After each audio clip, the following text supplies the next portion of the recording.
Knighton was shot behind this apartment building on Oak Street. The Springfield Police Department's ShotSpotter system heard the gunshot and was able to pinpoint the location, so officers were here within just minutes. The ambulance would be a little slower. When we talk about these large piles of snow, now understand I'm 6'2", and you just get an idea of how high this snow is. And when you take a look at the front door of this house, you see that giant pile of snow, and that mound of snow blocked that entrance last night for firefighters to get in and for the residents inside to get out. Now, if you come over here and take a look at this wall, you see a bullet hole. It went right in through this wall, and on the other side, a couple that was sleeping. When the flames first started here, residents grabbed what they could and headed for safety. Police believe there was no motive.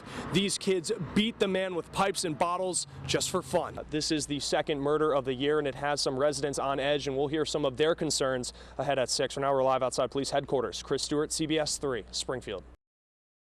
I know it's sad, you know, our family is real broken, our heart is broken. Jesus Osorio holds pictures of his slain son, 24-year-old Pedro, just feet from where he was killed last night. You gotta have no heart just to come out and just go places just to kill anybody that you find. Jesus says his son went to a party. Shortly after he left home, he would be shot.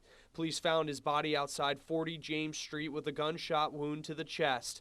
Police say the gunman sped off in a van. As paramedics rushed to revive the 24-year-old, witnesses could only watch him lay on the street. He just wouldn't get up, and it was just so sad to look outside the window and see that poor man laying there on the ground. James Street is no stranger to violence. Almost exactly a year ago, 17-year-old Justin Gordon was shot and killed 3 houses away from where Osorio was murdered. Yeah, it worries me because I got a son, a 9-year-old. Maria Rivera lives too close to the violence. Osorio was shot in front of her house last night, and she's had enough. I want to get out of here. I live here for 19 years, and I just don't want to be here no more. This time, the violence has left a 5-year-old and a 2-year-old without their dad. My granddaughter came last night and told me, Grandpa, you know, Daddy's gone, you know. My dad is gone, you know. That really kills me because, you know, what can you do? You know, in a situation like this, what can you do? The building's 200 years old and went up like a tinderbox. The whole apartment's gone. Katie Orchid is consoled by friends as she looks at her apartment building burning, covered in smoke. God, panic, absolute. She and 45 others won't be living at 153 Bartlett Avenue anymore. The fire began around 12:30 and raged into the evening. Firefighters have been fighting this fire for hours, but when the flames first started here, residents grabbed what they could and headed for safety. Everything's gone. I mean, what you see I'm wearing right now is what I own. Rob Moore lived in the building and is the father of a 14-month-old child. When the fire started, he grabbed his daughter and protected her from the smoke. Didn't think, I just reacted. I mean, it's what anybody would do when their kid's at stake. Katie Orchid was at her mother's when she got the call her building was on fire. Firefighters saved a laptop and guitar from her apartment, but her most valuable possession. The only thing I worried about was my cat and just getting her out. And firefighters saved her cat too. Relieved that she got out. Everything else is gone and I don't even care. As big as this fire was, there were no injuries reported. For some, no matter how many materials are lost in the fire, there's no price you can put on the safety of human life. It's all gone and it can be replaced. It's going through your head, you know, what could I have brought more, you know, but there's no time. You know, there's no time. Every Friday, it's replayed every Friday in my head. Sometimes throughout the week, it's really fresh. Months later, Tanya Knighton's memories of the night her brother Tim was killed are still clear.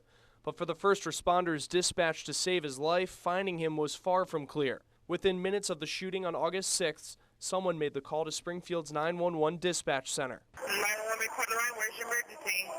We need an ambulance right away to 90 Oak Street. Someone just been shot. A few minutes later, another call. And I know he's just laying on the floor. I don't know where he's at. He's laying on the floor. 911. He's just laying on the floor. Hurry up, hurry up.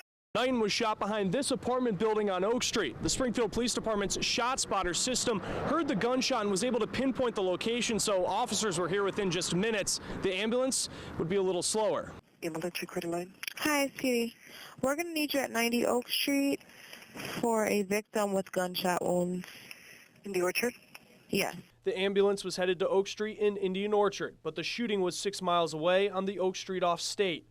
As minutes passed, officers on scene called for the ambulance, which police call a 7 to get there faster. Gotta have that 7 step on it, upper abdomen in the middle of the chest. Okay, they have been notified to go lights and siren and step on it.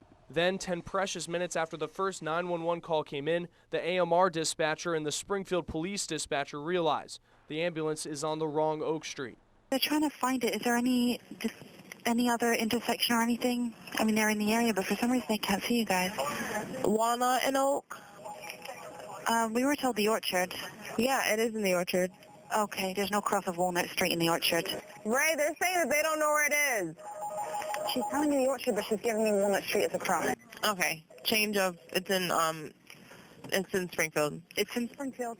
Back on Oak Street, where a man lay dying, 12 minutes had passed without an ambulance. A second ambulance was dispatched to help Timothy Knighton, but the father of 4 was pronounced dead at Bay State. Springfield officials tell CBS 3 the mistake was human error. The contributing factor, 7 streets in Springfield which share the same name. 911, this line's recorded. Where's your emergency? When the 911 system was enhanced to give dispatchers the location of the call, many towns and cities, at the state's suggestion, renamed the streets to eliminate duplicate or similar sounding names. Because that would provide some confusion when a call was made. Patricia Shaughnessy was Northampton's database coordinator when that city converted to E911. Like Springfield, Northampton has multiple duplicate streets, including 3 main streets. Shaughnessy's committee recommended renaming the duplicate streets. It would have been productive to have one main street. But the Northampton City Council decided not to rename, instead choosing to add more information to the address, which pops up during a 911 call, so dispatchers could see it was Main Street in Florence, not Main Street downtown. Springfield also refused to rename, but did add information to its address database too. But as the Oak Street shooting proved, mistakes can still happen.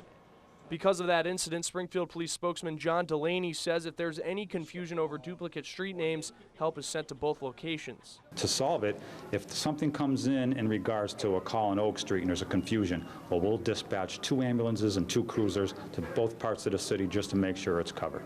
That policy wasn't in effect the night Timothy Knighton died and an ambulance went to the wrong Oak Street. His sister believes renaming, no matter how complicated, is the only way to prevent this mistake from happening. It's just, I'm upset about this situation, and it shouldn't happen ever, because the simple fact is there being 2 streets so closely together, but yet so far apart in an emergency is horrible. On Oak Street, Chris Stewart, CBS 3, Springfield.